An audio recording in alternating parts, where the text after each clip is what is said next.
Bulldozer कार्रवाई की एक बार फिर आलोचना की है। गुरुवार को गुजरात के एक मामले की सुनवाई करते हुए कोर्ट ने आदेश में कहा है कि परिवार के किसी सदस्य पर अपराध का आरोप लगाना मकान पर बुलडोजर चलाने का आधार नहीं बन सकता। देश में कानून का शासन है, दो तरह के मामलों को मिलाकर कार्रवाई करना सही नहीं है। अगर कोई मकान वैध है तो उसे गिराया नहीं जा सकता।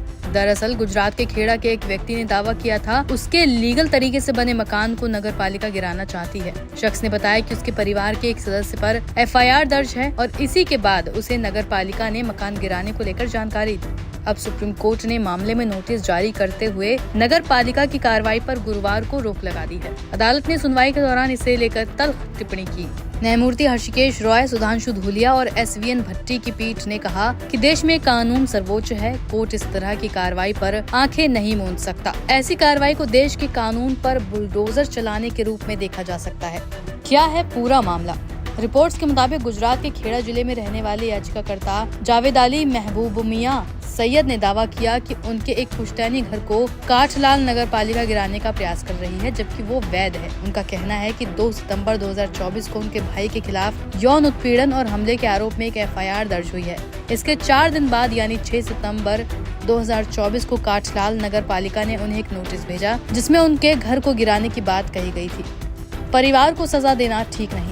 सैयद ने अपनी याचिका में तर्क दिया कि मकान गिराने का उद्देश्य परिवार के एक सदस्य पर लगाए गए आपराधिक आरोपों के लिए पूरे परिवार को दंडित करना है। इस पर गुरुवार की सुनवाई के दौरान सुप्रीम कोर्ट ने कहा, किसी अपराध में कथित संलिप्तता संपत्ति को ध्वस्त करने का आधार नहीं है। ऐसे देश में जहां राज्य के कार्य कानून के शासन की ओर से शासित होते हैं, घर के किसी एक सदस्य की ओर से किए गए अपराध के लिए पूरे परिवार को दंडित करना और वैध मकान को गिराना सही नहीं है।